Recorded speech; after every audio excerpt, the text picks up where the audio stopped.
Oh, that's good enough. You know what? Welcome to this week's evaluation.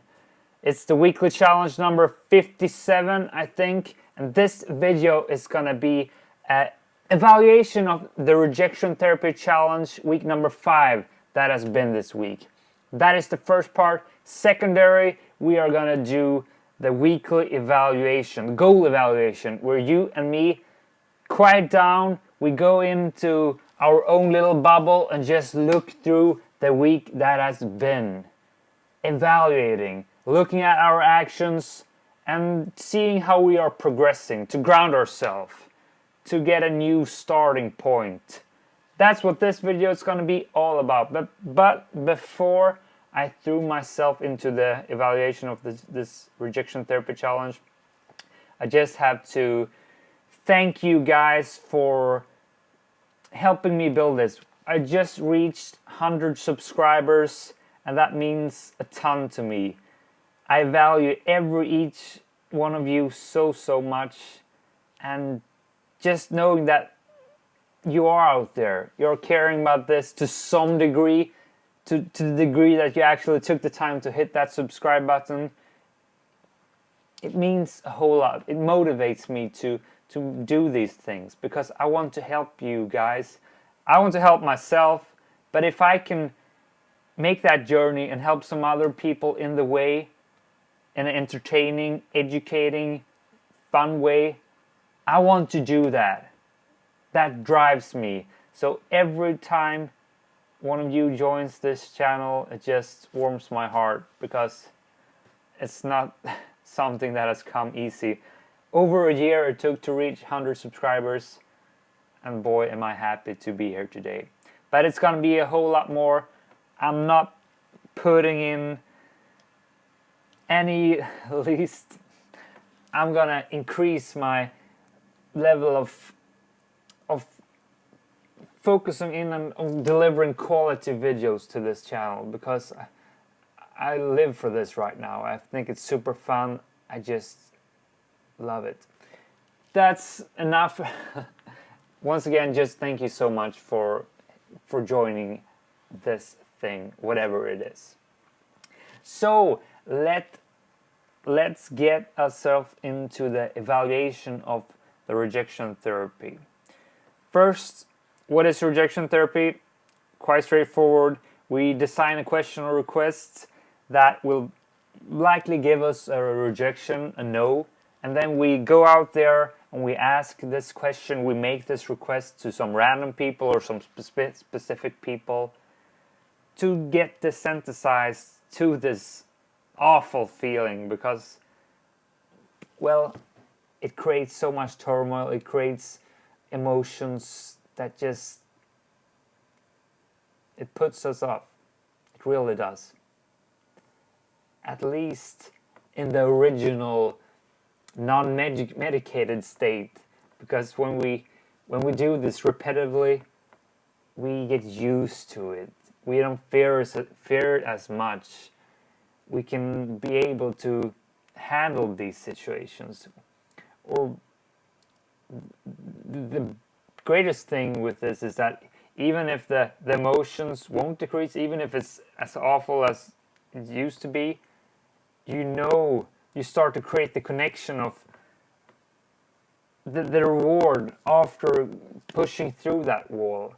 When you do that, when you get through that shitty moment, the feeling is so overwhelmingly good that it just creates a memory within you. A memory so good that you won't forget it. I haven't forgot one single one of these rejection therapy challenges moments after I've pushed myself or during. It's before you do that. That's the painful moment. The rejection itself most often isn't that bad. It's just the approach to get to that point. That's the tough thing. But that is what we can learn to accept and learn to go through anyways. That's like the result of doing this. And it's not the why, it's not what the result we seek, because the result we seek, the big motivation for doing this, it's the thing that we will more likely go after the things we want in life. And not only making these weird requests throughout our days, like, oh, go do that, that's crazy, that's fun. That's one thing, that's like practicing this. But the real application of this is throughout your everyday life, the regular days. When you face a problem and it's a real big problem that you don't want to touch, you just want to push it away because it's awful. But when we do this, we know that we can get through it. It's something that, it's the same design, it's just another context. And we do these things. And that makes us progress faster, more rapidly, because we don't put it aside, we don't procrastinate as easily, because we have gotten used to face fear, to face rejection. So we know that we can go do this. One example from this week was at my workplace. I had a really tough conversation I needed to take with my boss. And I just wanted to push it down, work on other stuff, listen to music, just cover it up with external sources. That's how we usually deal with these things. I can deal with it later. But I have learned to just directly take care of the mess. Straight away deal with what needs to be dealt with. Because when we try to just push it down, it won't let us go. It will be around in your head. It will color your every thought. Subconsciously, it just drains you of energy. The best thing you can do in those situations, when you know there's something you need to face up to, is to just go ahead and do it straight away. You ask yourself, what is the most ideal thing I can do here? And then you go do that. And it's tremendously powerful to do that. And every time you do it, you realize that, yeah, that's how I should live my life. And every time it gets easier and easier. I'm not saying it's not going to be hard to do the things, but the process for you to realize I need to do the hard stuff, that time span shortens. That's at least my learnings. That's the results of this for me. And I can't only tie this result to the rejection therapy challenges. Absolutely not. This has a ton to do with the parallel thing we're doing with building self-esteem. We are building self-esteem with these challenges as well, but we're doing it with the book, The 6 Pillars of Self-Esteem, where Nathaniel Branden, who has written this book, goes through 6 pillars that self-esteem builds upon. And we have been focusing in on one pillar at a time for the last 5 weeks, I think it is. And we mix it up with the rejection therapy challenges. So the theory with practice, because self-esteem is really built on action. Action. That is what makes you grow your self-esteem. And self-esteem is what you need to focus in on if you want to have the most personal development. That's coming from me, a guy who has done personal development actively I started actually 10 years ago. Of course, I haven't been this focused as I am now, but self-esteem building with what I'm doing right now, it will change your life. My life, just from when this year started, has changed so much. I'm a fulfilled person. I'm not gonna share too much of my my thoughts about this right now. Well, it's the weekly evaluation, but that's enough. That's all I want to say in context to the self-esteem building part. It's just so fun. But just so briefly to mention some reflections I've had throughout the week in relation to this Rejection Therapy Challenge, week number 5. It has been intense, fun, incredible moments has appeared, and it's gonna be a week that I'm gonna remember for a long time. I just have to say, the contrast between these Rejection Therapy Challenges weeks to the other more theoretical building part, it's huge. I have so fun during these weeks. This week so much has happened. I'm alive. I create these moments with new persons. I'm growing, I'm feeling stuff. It's hard emotions, it's fun emotions. I experience so many new things.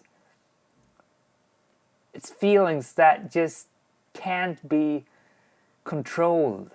Whether it's down there or up there, it's happening things within me, and it's just so goddamn fun.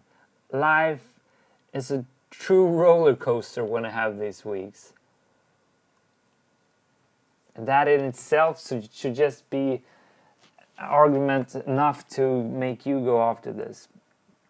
But a lot of reflections in different contexts has happened, and I'm not going to go in detail on all of that.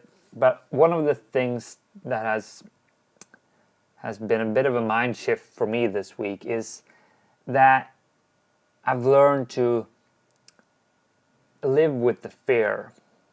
That actually relates to the self-acceptance theme, the third pillar in building self-esteem when you relate it to the book, that you should accept reality, take in your emotions, and just, yeah, this is what I'm feeling. And whether it's good or bad, just because you accept it doesn't mean you need to live with it. You can change from that point, but accepting that what is right now, and then from there on you take action. And that is actually the self-responsibility pillar. You see, there's so much that this book brings. You can just tie the theoretical parts to your actions you're doing, and that makes the reflection so much deeper, because you see the patterns. Oh, it works like this. Here comes the acceptance part. Here's the self-responsibility. Oh, here's the assertiveness and how I put through my action. The book with this therapy challenges. So excited. I'm sorry, I need to calm myself down and I'm losing the thread here. But as I said, one of the biggest conclusions from this week is that I've learned to stand in the fear. The fear is always going to be there. It's going to go up and down. It's going to change in how intense it is, of course. But what I've learned is that I need to stand in the fear. I need to be the Dark Knight Batman in the Batcave with the darkness just covering me. I need to be in that fear. Accept it. Endure it to some point. But still go through with it. Know that I have to do this. This is my path. This is something that I need to do. And when I've spoken about this earlier, I said, yeah, just do it. Do it as soon as possible. But it's hard to live with that. And I think that when you can stand in the fear, control it, then you have a higher likelihood of doing it in a repetitive state. When it's this more impulsive, yeah, let's do it, 3-second rule, let's go for it. That's all me, but if we can create a habit of enduring this painful moment, it makes us be able to go back to it more continuously, not being so dependent on my current energy level or how I'm feeling right there and then. If I can teach myself, if I can make this a habit, it gives it a higher likelihood of coming back and succeeding with pushing myself every time. And this actually relates a little bit to the cold showering I'm doing. It's part of the Wim Hof method, breathing exercises and doing cold showers every morning. It's a bit of a side topic, but it's just an amazing way to kickstart your day. But doing that cold shower is like you fear it so much, but still you just turn that knob to the coldest, and then you just stand there in the cold.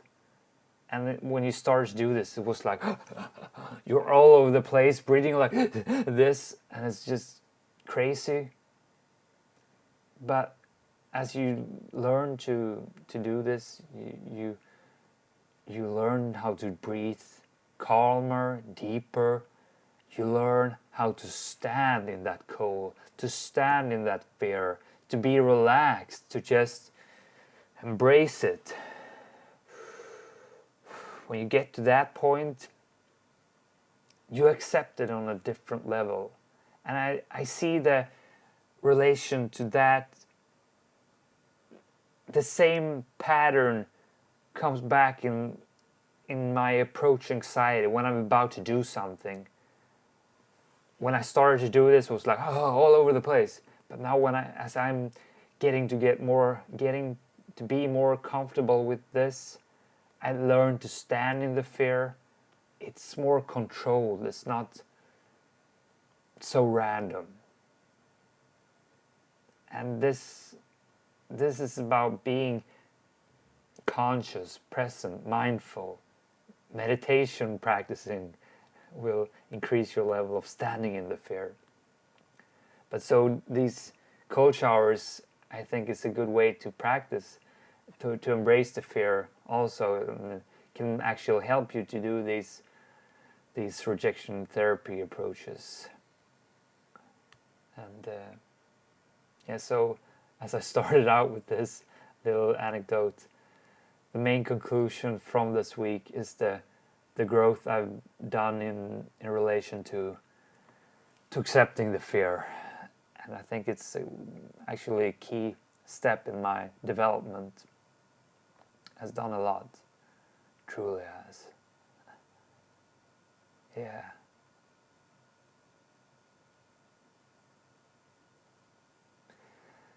There's a whole lot different things I can say more about this week, but I don't want to go too lengthy.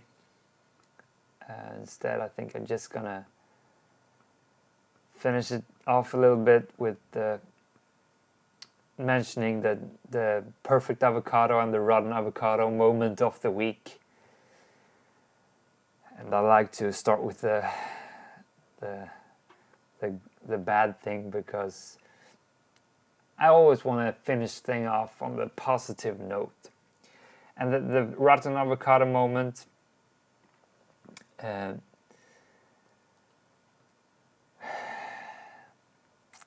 think it was actually really, to be honest, the rotten avocado moment of the week didn't relate so much to the rejection therapy challenges. It was more a social anxiety thing that happened at work, or we were gonna have a little fun thing after a meeting at the evening. And it's relevant because it relates to the social skills development that we're doing. And it was just such an awful moment because I put myself in a situation I shouldn't have put myself into.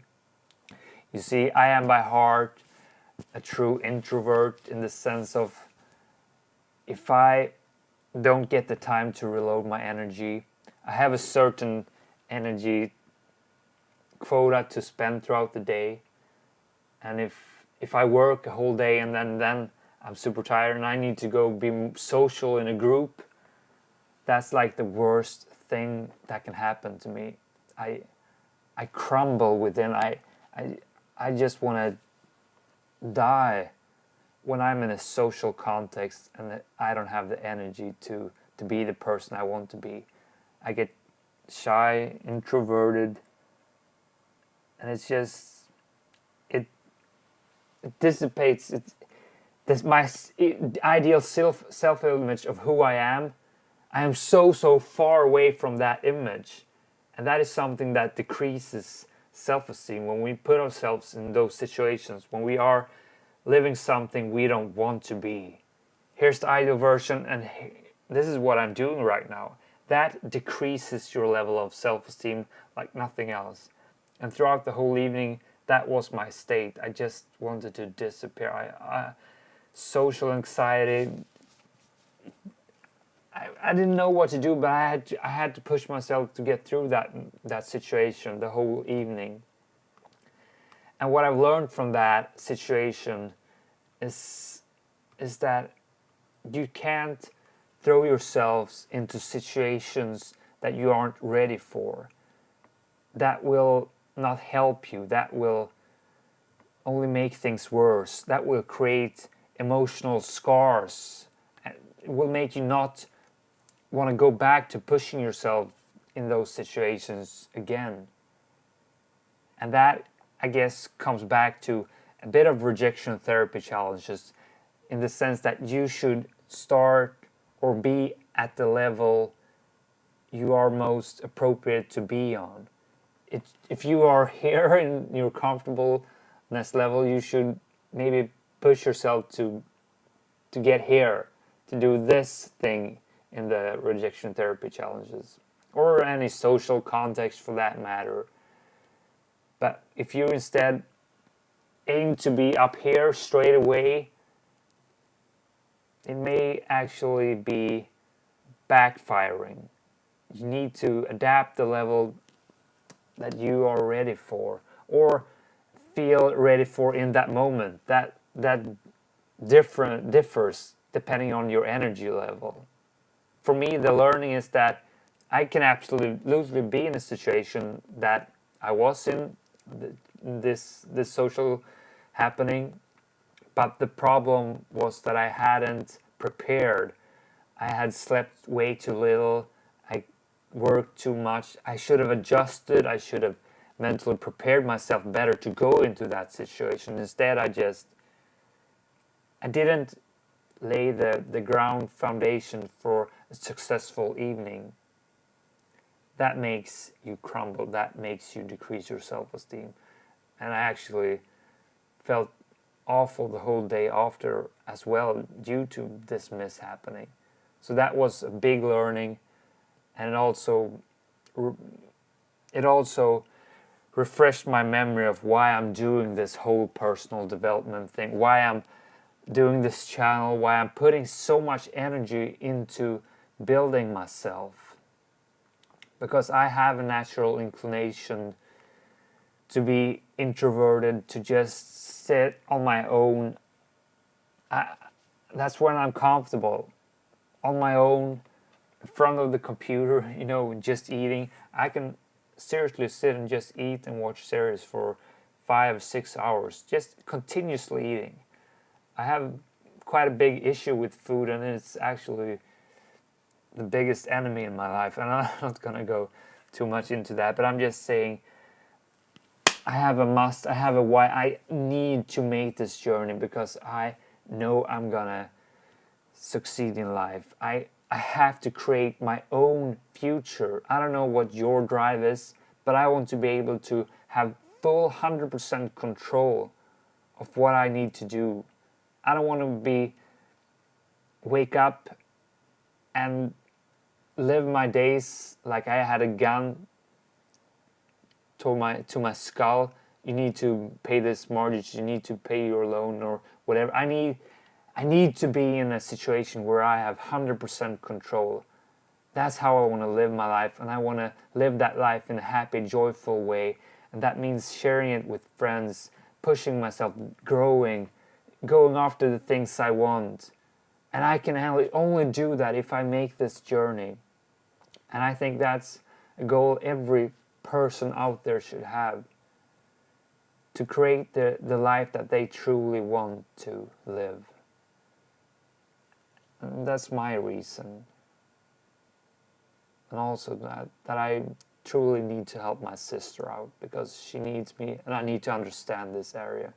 You see, I have so many different reasons that drives me, that wakes me up so early in the morning, but I just bounce out of the bed because I am so hungry for the day to grow, to make things happen. That's the kind of drive you need to have, because that's when life is so fun. Because life is fun now. At times. Doing these kinds of journeys is not all fun, I tell you that, but the overall experience is that it's worth it. That's why I do it. We do this. That actually finished this session off quite good, because next week's challenge is all about living purposefully, because that is the 5th pillar of building self-esteem. The practice of living purposefully. It's about having that why reason. It's about living productively, because you need to do things to get to your purpose. But that is what I will be talking all about on Sunday's video, so I'm not gonna tell you more about that right now. It's what we're gonna do. Talk about the practice of living purposefully, and it's what gets us that drive in life. Super fun, super important. But yeah, that finished this little evaluation off. Actually felt quite good about it. I know I got quite lengthy, but I want this to be a conversation. I want to be able to share what has happened in my mind throughout the week, because a lot of things happen when you do this journey. And I'd love to hear your opinions on this matter as well. How have your week played out? What is your main conclusions? What is your perfect and rotten avocado moment of the week? Let me know in the comments, and I would greatly appreciate it. But with those words, I'm gonna stop do this recording right now. I'm actually gonna stop it before we continue on with part 2, because since I've had so many problems with the stream lately, the last time it actually erased the whole stream just because something happened. So I thank you for this weekly evaluation, and yeah, just stay tuned for the next part, which is gonna be live, up and running in 2 or 3 minutes. Thank you so much, and don't miss out on next week's challenge. The video will be posted on Sunday. Bye guys. Goal evaluation coming up. Okay, I'm gonna stop this now. I'm gonna try to stop it from here.